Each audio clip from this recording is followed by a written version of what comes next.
Hello, and welcome to another video.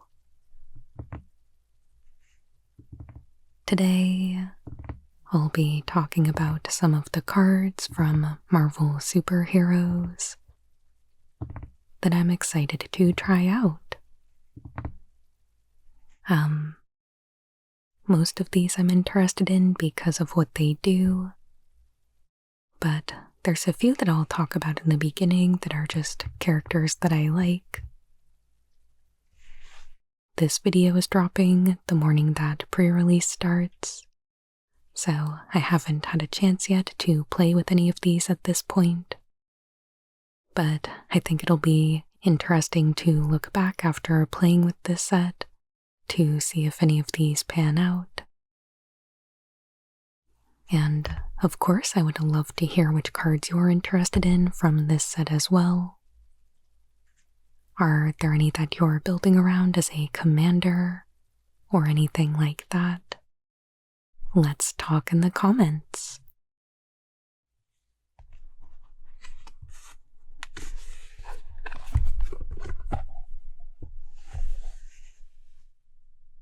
So to start off, there's a few characters that I really enjoy. First and foremost among them is Moon Girl and Devil Dinosaur. I think Moon Girl is just so cool. She is a roller skating super genius, and I just love her so much. Plus, I think the card looks awesome as well. It is 1 green-blue for a 2/2. Legendary human dinosaur hero. That becomes a 6/6 trampler whenever you draw your second card each turn. And whenever an artifact you control enters, you draw a card once per turn. So that seems strong as long as it's in the right shell. I think it can kind of come out from nowhere and do a lot of early damage. So definitely something I'll be on the lookout for. That said, I do have one issue with this card. And it's that they put Moon Girl on rollerblades. I'll admit, I've only watched the show, and I don't know. Maybe in the comics there's times where she wears rollerblades, but in the show and all of the source material that I've seen, she is a roller skater on quad skates. And I know I'm probably the only one who cares about this, but my other hobby outside of magic is roller skating, and it's something that I'm really passionate about. I absolutely love that Moon Girl is a roller skating superhero, and in the show at least, roller skating is a big part of her identity and her culture. So it's a little disappointing to have her depicted on blades here. But in any case, I am very glad that her and Devil Dino have a card at all, and I'm really excited to cast it.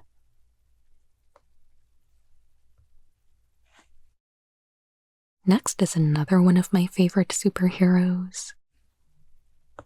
We have Ms. Marvel, Kamala Khan. She is 2 and a blue for a 1/4. Legendary mutant, inhuman hero. With vigilance and reach. You have no maximum hand size, and she has the ability Embiggen Fist that says, whenever you cast a spell that targets a creature you control, you draw a card and her base power becomes equal to the number of cards in your hand. So, I really love the flavor on this one, and I think Kamala is such a lovable character as well. I did read a lot of the Ms. Marvel comics like 10 years ago. This card, I would say, is definitely true to her depiction in the comics, and I find it so funny that she gives you no maximum hand size, given her ability to embiggen her fists, or the rest of her body. I would have especially loved if we got a Ms. Marvel and Wolverine card, but maybe it's something we could hope to get in the future. And then the last of the characters that I'm just really pumped to see getting a card is the unbeatable Squirrel Girl. I know there's been a lot of excitement around this card in general. If you saw any of the photos or videos to come out of the launch party for this set, then you may have seen that this card was prominently featured there in its own little area with a photo op and everything. But yeah, she is 1 green green green for a 4/4, legendary squirrel human hero with 2 abilities. The first is, do you like squirrels? Which is, whenever Squirrel Girl enters or attacks, create a 1/1 squirrel. And then, I love squirrels, where you can pay 1 green green green to create a squirrel token for each squirrel you control. So obviously, this can get out of hand pretty quickly. I think this is a fantastic include in any Chatterfang deck, or if you just want to go mono green, she could be a great commander on her own. So yeah, I am really looking forward to messing around with this card and creating a ton of squirrels. Alright, moving on to other cards that caught my eye. We've got Ironheart, Clever Champion. She is 4 into blue for a 3/4, legendary artifact creature human hero with improvise and flying. And she gives non-creature spells you cast improvise as well.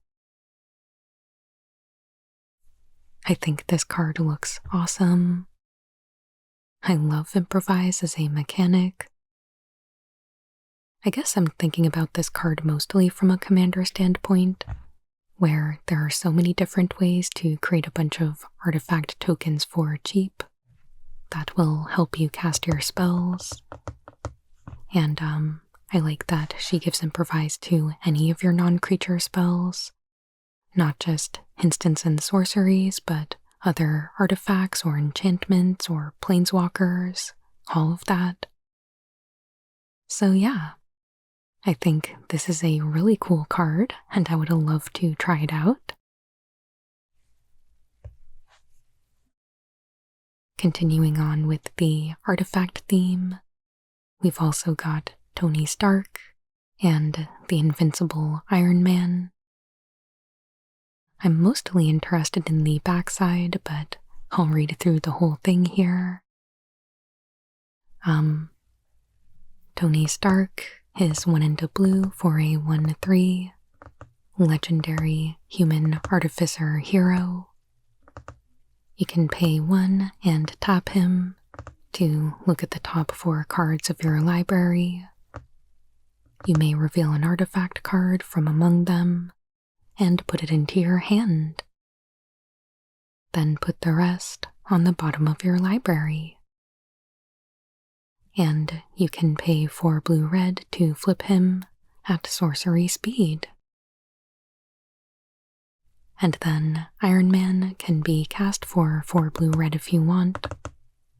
He is a 5/5 legendary artifact creature human hero with flying and haste. At the beginning of combat on your turn, you may put an artifact card from your hand onto the battlefield. If it's an equipment, you can attach it to Iron Man. So that seems great. Getting to put anything onto the battlefield for free will always grab my attention. Immediately, I'm thinking about getting a Krang Utrum Warlord into play with this, or like Blightsteel Colossus, something huge like that. I'm sure there's tons of equipment that would be excellent to smash into play and equip right away. Although Iron Man costs 6 to play or transform, there's plenty of ways to accelerate your mana. I also like Tony coming in on turn 2 and starting to load up your hand with a lot of artifacts over the next few turns before you flip him. But yeah, I think this card has a lot of potential. Next, I thought Super Scroll looked interesting. This brings Kenrith to mind as a creature that gives you a little menu of abilities that you can do for each color. But he is 1 black, black, black for a 4/5 legendary scroll shapeshifter villain with flying, and then 4 activated abilities. For 2 into white, you can create a 0/4 colorless wall token with Defender. For 3 into green, Super Scroll gets +4/+4 until end of turn. For 4 into red, Super Scroll deals 4 damage to target creature. And for 5 into blue, draws 4 cards. So certainly has a theme of 4 going on here. I'm not sure the significance, though I do see the Fantastic Four in his artwork, so probably has something to do with it. Maybe each of the abilities corresponds with one of the Fantastic Four members. I could kind of see that making sense. But anyway, as a card, I think this is really cool. Big commitment to black to cast it, but after that you've got so many options to sink your mana into, and they're all useful. I think this would be a fun commander to build around, or would be a great include in a Kenrith deck if you can reasonably swing the 3 black mana.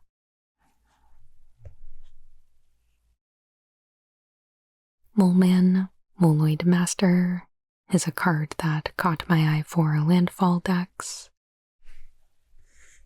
I've been out of standard for a little while, so I don't really know enough to say whether this would be good. I suspect it would slot right into green or green-white landfall. It's another Crucible of Worlds effect. It makes creatures. It's a little small, but it seems like it would work alongside Icetail Explorer, Mossborn Hydra, stuff like that. To read through it here, it is 2 into green for a 1/1 legendary human villain that lets you play land from your graveyard. And on landfall, it creates a 1/1 green minion creature token named Moloid, with whenever this token attacks, you may mill a card.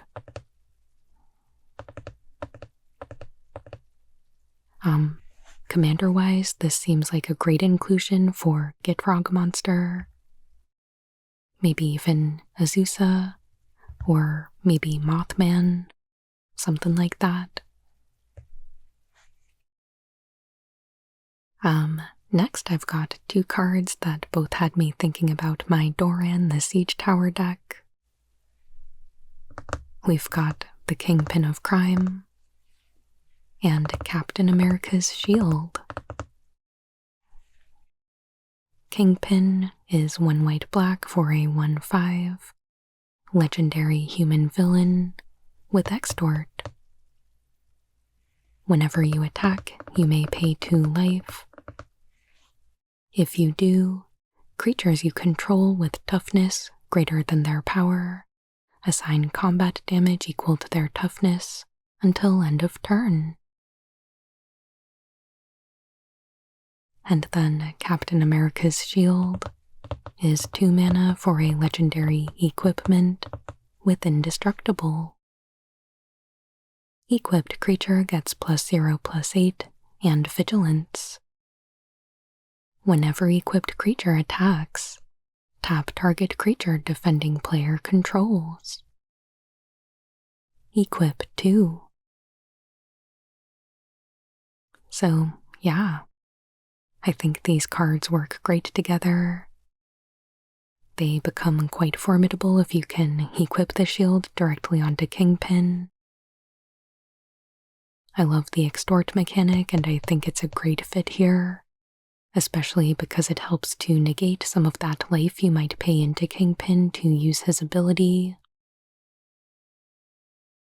And, like I mentioned, these both spring Doran to mind for me, but I think any Toughness Matters deck might do well to take advantage of these. Kingpin might be a little unnecessary depending on how much redundancy you have for this type of effect. I know there are other creatures out there that will just do this for free, but the shield I think is very reasonably costed and it deserves some serious consideration.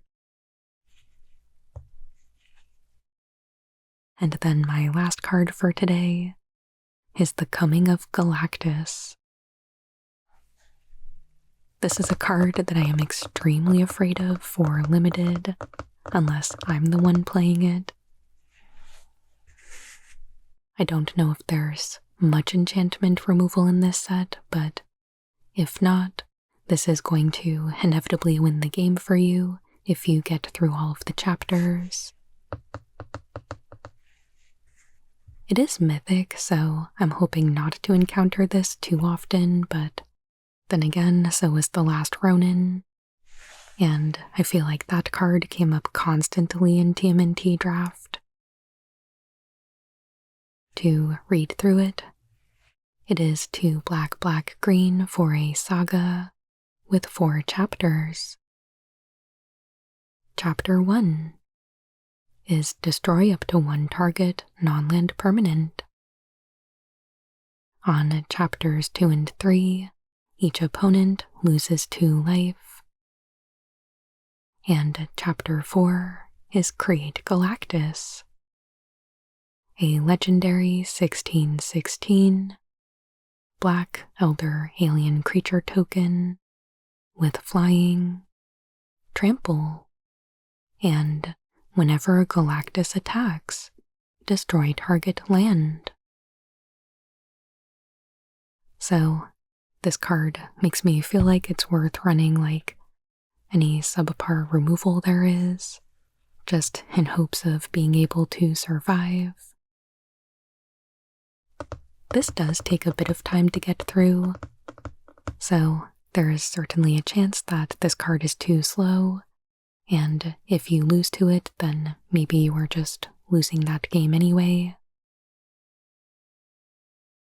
Although destroying a permanent and then losing 4 life to this could be significant enough to swing the game on its own before the 16/16 even arrives. But we'll see, I guess.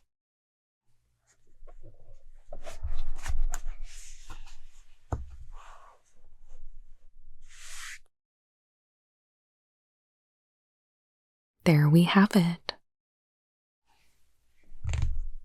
I'd love to hear your thoughts on these cards, and if there's any Marvel Superheroes cards that you want to try out in any format. I'd love to hear about it down in the comments. I'd also love to know if you'll be heading out to a pre-release this weekend. And if so, are there any cards that you're hoping to get? As always, I'll be playing on Saturday, and I'll have our first Crack-A-Pack video up for you on Monday, and a review of what I played in my pre-release on Friday. So I hope to see you there. And if you enjoyed this video, please hit that like button. And please consider subscribing if you haven't already. I put out new Magic the Gathering ASMR videos every Monday and Friday. I truly appreciate all of your support. And I hope you have a wonderful day.